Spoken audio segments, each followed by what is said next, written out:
Oke, assalamualaikum warahmatullahi wabarakatuh. Ya, perkenalkan nama saya Galih Bangkit Nugraha. Dan untuk video kali ini saya akan menjelaskan tentang pengenalan dan pengoperasian sistem operasi Linux. Mungkin untuk yang tidak tahu apa sih itu Linux, oke, langsung saja kita ke pengertian Linux. Linux sendiri itu adalah salah satu jenis sistem operasi yang bersifat open resource dan mempunyai beragam jenis distro mulai dari Slackware, Red Hat, CentOS, Backtrack dan sebagainya. Ini sistem operasi selain Windows ya, kalau Linux itu. Berbeda dengan Windows yang lebih user friendly baik dari sisi tampilan, antarmuka dan pengoperasiannya. Walaupun sekarang juga ada juga distro Linux yang tampilannya hampir menyerupai lebih newbie friendly seperti misalnya Linux Mint atau OS Elementary. Linux sendiri itu adalah OS yang bersifat open resource, yang berarti kode-kode sumber Linux dapat digunakan, dimodifikasi, dan distribusikan secara bebas oleh siapapun. Lisensi Linux yang berada di bawah naungan GNU pun gratis. Kita tidak perlu mengeluarkan biaya sedikit pun jika ingin menggunakan. Berbeda dengan Windows yang berbayar, karena untuk menggunakan sistem operasi Windows secara legal biayanya hampir 2 juta per tahun. Itu belum termasuk penggunaan Microsoft Office dan aplikasi lain seperti Photoshop, Corel dan sebagainya. Jadi 100% ini Linux itu gratis ya. Karena kode yang bersifat open resource, banyak developer yang mengembangkan OS ini sehingga terciptalah berbagai macam distro Linux yang banyak kita kenal selama ini. Seperti misalnya Linux Ubuntu, Linux Mint, Red Hat dan sebagainya. Setiap distro Linux mempunyai karakteristik yang berbeda mulai dari tampilan, kerumitan, penggunaan hingga tujuan penggunaannya. Apakah misalnya untuk programming, hacking, web security, server atau untuk menjalankan aplikasi umum secara sehari-hari. Adapun kelebihan dan kekurangan sistem operasi Linux nih ya. Setiap sistem operasi pasti memiliki kelebihan dan kekurangan masing-masing. Linux sebagai sistem operasi open source tentunya memiliki banyak kelebihan. Berikut merupakan kelebihan dari Linux sendiri. Yang pertama, lisensinya gratis. Ya, Linux merupakan sistem operasi yang dapat digunakan oleh siapa saja dengan gratis. Berbeda dengan sistem operasi lain seperti Windows yang memerlukan biaya untuk menggunakannya. Kedua, menggunakan kode 32 bit. Dengan menggunakan kode menjadikan Linux berjalan dengan baik dan meminimalisir terjadinya crash saat menjalankan aplikasi. Pengguna juga tidak perlu khawatir saat menginstal aplikasi yang tidak sesuai dengan kode bit Linux. Tingkat keamanan tinggi. Walaupun bersifat open source, namun Linux memiliki tingkat keamanan yang tinggi dibandingkan sistem operasi lain. Dengan sistem keamanan yang tinggi menjadikan Linux aman dari serangan virus yang dapat mengancam data komputer. Tampilan grafis bagus. Dalam setiap versi dan jenis Linux yang dirilis terlihat jelas bahwa Linux sangat memperhatikan dalam hal grafis. Sebagai contoh pada Linux Ubuntu yang memiliki user interface yang bagus dan eye catching. Kode sumber Linux dapat dimodifikasi. Dengan sifat Linux yang open source, memungkinkan kode sumber dari Linux untuk dilakukan modifikasi. Tentu hal ini sangat menarik perhatian para programmer. Yang keenam, cocok dijadikan sebagai komputer server. Linux merupakan sistem operasi yang ringan dan stabil, sehingga sangat cocok untuk dijadikan komputer server, admin, dan dapat juga sebagai komputer personal. Salah satu jenis Linux yang digunakan sebagai server adalah Linux Debian. Linux juga lebih ringan ketika dijalankan. Linux itu tidak membutuhkan sumber daya atau resource yang besar untuk menjalankannya. Ia bahkan dapat berjalan pada komputer jadul sekalipun. Tinggal kita sesuaikan saja dengan kebutuhan kita. Ini kemudian ada kekurangan dari Linux. Yang pertama, membutuhkan keahlian lebih. Karena Linux masih jarang digunakan oleh masyarakat umum, sehingga belum banyak teknisi yang mampu melakukan troubleshooting terhadap permasalahan yang ada di dalam Linux. Kemudian, kurangnya dukungan software. Beberapa software populer sering digunakan seperti Microsoft Office, Photoshop, dan aplikasi populer lainnya tidak kompatibel di sistem operasi Linux. Proses instalasi dan konfigurasi sulit. Untuk proses instalasi Linux sedikit lebih sulit dibandingkan Windows. terkecuali pada beberapa distribusi Linux yang ditujukan untuk para pengguna awam, seperti misalnya Linux Limit.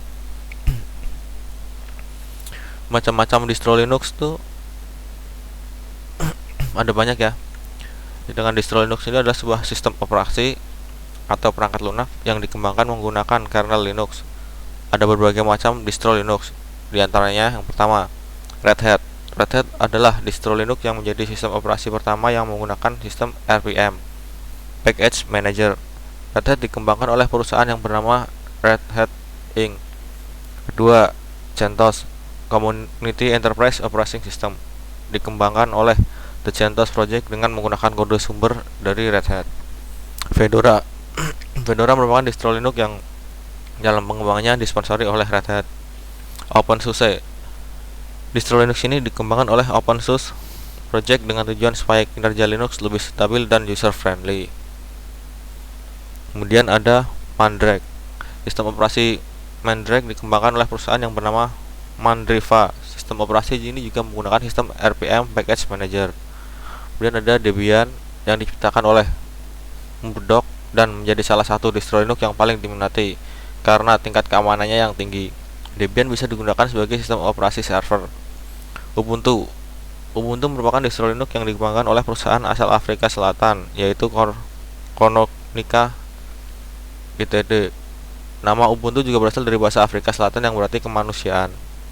Ubuntu ini merupakan turunan dari Debian. Saat ini Ubuntu menjadi salah satu distro Linux yang paling populer di kalangan masyarakat umum.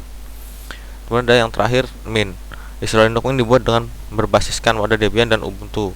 Keunggulan dari sistem operasi ini adalah penggunaannya yang ringan. Itu mungkin sekilas tentang Linux ya. Sekarang untuk pengoperasian Linux sendiri, sistem operasi Linux server akan memiliki tampilan berupa teks, sehingga agar penggunaan sistem operasi Linux server ini dapat dilakukan dengan maksimal, maka penting untuk mempelajari cara pengoperasian dan perintah dasar dalam Linux. Pada bagian kali ini akan dibahas mengenai cara pengoperasian Linux. Yang pertama, kita masuk ke server atau login. Untuk dapat masuk ke sistem Linux, kita harus memiliki nama pemakai dan password. Nama pemakai dapat diisi beragam sesuai keinginan kita. Begitu juga dengan password. Namun dalam sistem operasi Linux terdapat nama pemakai yang selalu tercantum, yaitu root. Root adalah nama pemakai dari super user, yaitu orang yang memiliki wewenang tertinggi dalam sistem. Super user sendiri itu berhak melakukan tindakan-tindakan yang dapat dilakukan oleh pengguna biasa. Administratorlah yang biasanya berkedudukan sebagai super user. Sedangkan password harus diketikkan setelah kita memasukkan nama pemakai. Untuk contoh mungkin bisa dilihat dari gambar di bawah ini. Proses untuk masuk ke sistem Linux biasanya disebut dengan login atau sign-on. Proses login ini dengan tampilan from login, lalu dilanjut dengan meminta pengguna masukkan nama pengguna dan password.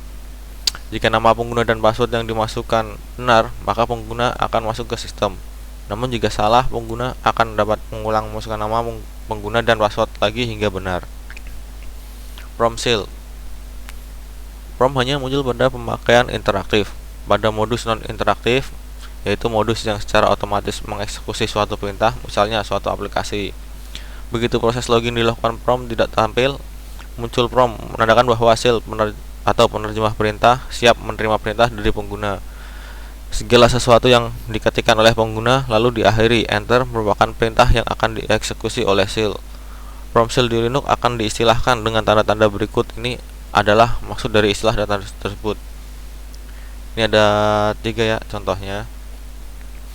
Dan untuk penulisan perintah dalam prom shell harus diperhatikan, karena jika salah maka perintah tersebut tidak akan berjalan dengan muncullah pesan kesalahan. Dalam penulisan perintah dibedakan antara penulisan huruf kecil dan huruf kapital. Misalnya perintah tanggal berbeda dengan perintah date atau date. Hanya perintah yang benar yang dijalankan, sedangkan penulisannya salah maka akan ditampilkan pesan kesalahan. Sebagai contoh seperti ya, di bawah ini. Tampilan default prompt dapat dilihat pada gambar 3.5. Kata awal Vladia menunjukkan pengguna yang sedang aktif saat ini. Localhost menunjukkan nama komputer. Tanda garis ini menunjukkan direktori yang sedang aktif, menunjukkan bahwa pengguna sedang berada pada direktori home. Tanda dolar menunjukkan bahwa pengguna sedang aktif adalah pengguna biasa. Jika yang aktif adalah root super user, maka akan muncul tanda hashtag. Untuk password merupakan suatu yang rahasia yang hanya diketahui oleh pemilik akun. Karena itu sangat penting menjaga kerahasiaan dari password. Dengan yakin bahwa password terjadi kerahasiaannya, maka data-data dalam komputer akan aman hanya karena pemilik akun yang dapat masuk ke dalam sistem. Sangat penting membuat password sebaiknya diganti beberapa waktu sekali untuk menjaga keamanan password tersebut. Oke, langsung skip ke bagian keempat. Mengoperasikan dengan keyboard. Mengoperasikan sistem dengan keyboard akan sangat membantu pengguna dalam proses penggunaan sistem.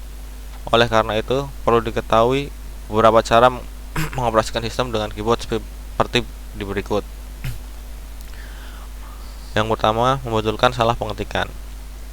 Membetulkan salah pengetikan dapat dilakukan dengan karakter erase dan kill. Karakter erase digunakan untuk menghapus karakter per karakter yang salah, sedangkan kill digunakan untuk membatalkan semua karakter yang telah diketikkan. Untuk melihat bagaimana mengoperasikan erase dan kill dengan keyboard dapat dilihat pada sistem dengan mengetikkan perintah stty strip a. Biasanya kill menggunakan simbol arah ke atas U, sedangkan erase menggunakan simbol arah atas tanda tanya. Maksudnya dari U adalah menekan kontrol dan U secara bersamaan. Kemudian menginterupsi program. Menghentikan eksekusi program dapat dilakukan dengan mengirim kode spesial INTR atau quit. INTR berasal dari kata interrupt. Kode INTR ini biasanya menggunakan simbol C. Kemudian menghentikan tampilan sesaat. Menghentikan tampilan sesaat dapat dilakukan dengan kode spesial start dan stop. Untuk menghentikannya digunakan stop dan untuk menjalankan kembali digunakan start. Stop biasanya menggunakan simbol S dan start dengan simbol Q. Kemudian menyatakan akhir dari berkas. Menyatakan akhir dari suatu berkas atau file dapat dilakukan dengan kode spesial EOF yang merupakan singkatan dari end of file. Kode spesial EOF biasanya dibangkitkan dengan simbol ke atas di yang terakhir. Keluar dari sistem. Keluar dari sistem sebaiknya dilakukan oleh pengguna jika telah selesai menggunakan atau meninggalkan komputer untuk alasan apapun. Hal ini sangat penting untuk menjaga agar sistem tidak ada yang dibuka oleh orang lain. Cara untuk keluar dari sistem yaitu dengan mengetikkan perintah exit. Mungkin segitu aja video dari saya. Mungkin masih banyak kesalahan dan kata ataupun salah-salah pengertian. Minta maaf dan terima kasih. Wassalamualaikum warahmatullahi wabarakatuh.